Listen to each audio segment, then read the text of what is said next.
Vito Cocktail, une explosion de saveurs dans une même et seule bouteille. Fruits yëpp ñu jëmbatee ko Sénégal si anam yu sell te naturel. Jus Vito pour seen goûter doom yi collation ca bureau ba ngénte maanaam bépp xew. am na jus orange ngir may leen cawarte ak tonus. jus corossol am na baax lool si yaram ak ay ferñeenteem yu am solo. gingembre bi moom dafa baax lool si góor ak ay vertus baax lool itam si organisme. buy bi nag day wàññi tooy baax si yaram tayit yi leen sawarloo. jus bisaab bi nag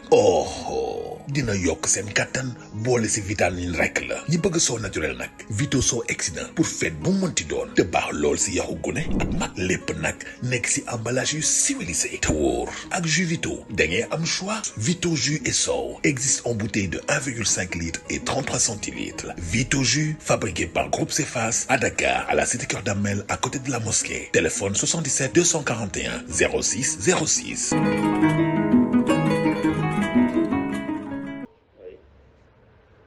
ak fu nit mën a bokk rek ñu koy masawu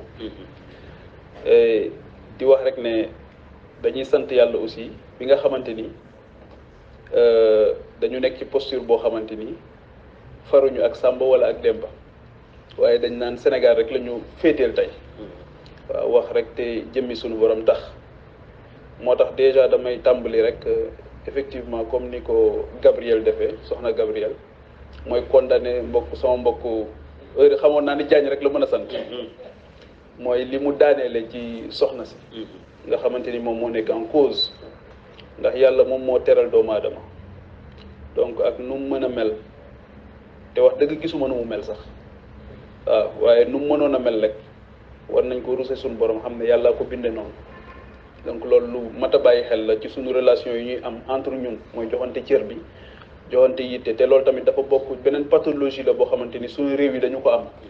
ndax tey jii boo demee ci suñu biir société daanaka boo wàññeekoo boo amee benn cër bu wàññeeko wala am lu sikk ci sa yaram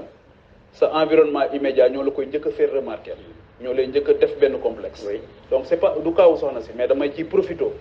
wax ne il faut que la dignité humaine bi may wax tout le temps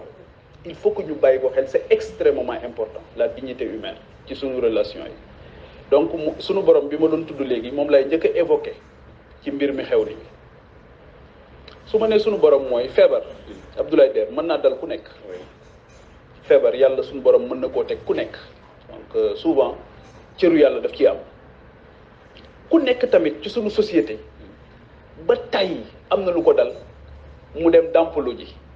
ñu dem ñu dàmp ko ci koñ bi boo amee doom sax dañuy ñëw dàmp la dañuy ñëw di la ko dàmpal wala ñu moccal la ñun temps yi nekk caajaay comme buubu day bañ ma tudd caajaay amul dëkk bu ko gën a jege nga naan booru dëkk boobu pour mën a bàyyi caajaay bu nooy tuuti saa caajaay waaw donc bi ñuy nekk mais caajaay man ak maître ko bokk donc caajaay boobu bañ fay nekk boo nekkee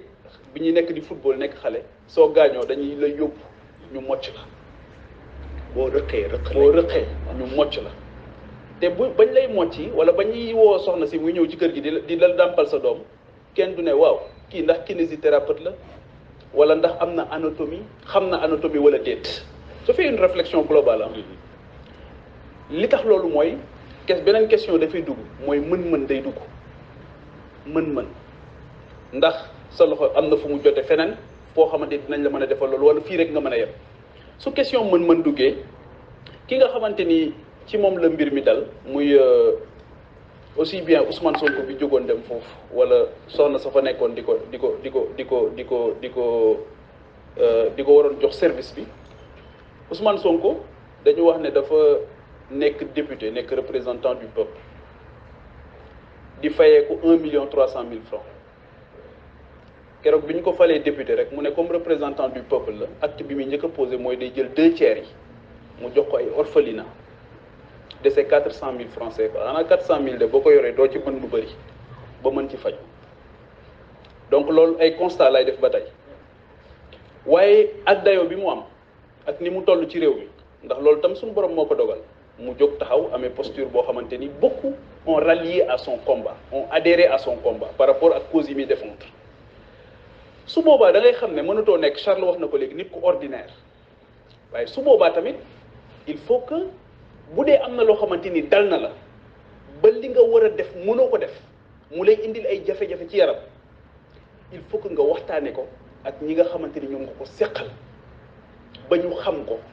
def ci liñ ci war a def ndax yàlla jox na ko ñoo xamante ni tey yitte bi ñu am ci moom ak yéene bi ñu am ci moom bu ñu xamoon ne am na lu ko dal loo xamante ni mën na constituer handicap ci moom pour mu mën a def li nga xamante ni moom moo tax ñooñu fonk ko jox ko bopp kon je pense que dinañ ci def liñ ci war a def loolu mooy le premier aspect. Donc pour man si on doit lui reprocher une chose mooy que ne dafa waroon a concerté wu ak ñi nga xamante ni ñoom la seqal ne leen kat am na lu ma dal loo xamante ni daf may sonal su boobaa liñ ci war a def dinañ ko ci def. beneen bi mooy wax naa ko léegi c'est un représentant du peuple. Assemblée nationale ci contexte bi ñu nekk décrété ne ñu daal président de la République décrété ñu nekk ci état d'urgence assorti d'un couvre-feu. wax dëgg fa yàlla même les services médicaux cabinets médicaux yi sax dañuy tëj waxuma laa nag fu ñuy war a maasee wu dañuy tëj c'est-à-dire que amul benn service boo xamante ni Ousmane Sonko waroon na ko soxla jamono jooj donte moom autorisé nañ ko pour mu génn këram pour mu mën ci dem parce que dañuy tëj te moom même bu fekkee ne violé wul couvre-feu bi parce que am na lu ko permettre warul soññ keneen warul dimbali keneen ci mu violé couvre-feu waaye loolu suñ ko waxee ba pare où est la responsabilité de l'État dans cette affaire xam nga massage dafa am ñoo xamante ni bi ñii di jàngi journalisme ñii di jàngi leneen ñoom dañoo dem jàngi loolu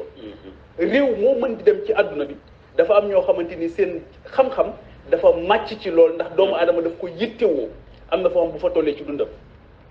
soit mu génn ci feebar wala mu génn ci accident wala soit mu dem ba jëm mag faawu daal nit ki di toll foo xamante ni dafay soxla lool wala am feebar bu ko dal boo xamante ni il faut que ñu am lu koy dimbali pour deretam mën a daw ni mu war a dawee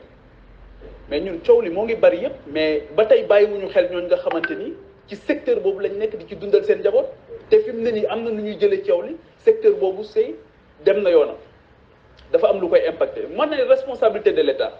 waaw xanaa kuy nëbbatu wala nga nekk ci clandestinité doo def enseigne le structure bi def enseigne boo xamante ni day impliquer deux choses la responsabilité de la collectivité locale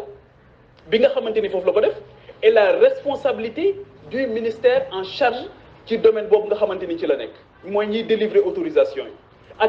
ak localité bi nga xamante ni jox na ko autorisation ne ko neel fang ne da ngay offrir service yi waa kan ci ñun mooy dem hôpital kan ci ñun mooy dem ca dentiste ba egg ne ko sëriñ bi jox ñu sa génneel ma diplôme bi ma xool ndax yow dentiste nga wala déet kan ci ñun moo koy def kenn du ko def donc da ngay présumer ne fi ma jëm nii service bi ma soxla ki koy def mën na ko donte da ngay dem dentiste bi juum ci sa bëñ waaye da ngay jàpp ne mën na ko donc la responsabilité de l'État pour man dafa engagé wu dans cette affaire là totalement waaye nag bu fekkee ne nous sommes dans une démocratie normale lii nii dafa waroon a nekk une affaire civile waaye nag wax nañ ko léegi dalul ci n'importe qui moo tax pour ñu jàppee ko une affaire civile rek ak lim implication yi mu am ñu gis sax des représentants de l'État du Sénégal ak ñeneen ñoo xamante ni dañoo gis ak ñuy jubilé ñii di tëb di dal ñii kontaan ci ñii bëgg ci su boobaa mooy li nga wax léegi dañuy interroger société bi ñu nekk d'abord mais dañuy interroger histoire parce que aussi il s'agit de la justice c'est vrai on n'a pas de problème avec notre justice ñun ñëpp xam nañ ko waaye président de la République ci 31 décembre bi dafa am lu am solo lu mu wax dane bu mbir xewee am ku ñu war a tëj nee na procureur ku muy woo ñu ne ba procureur des ministres de la justice lay woo.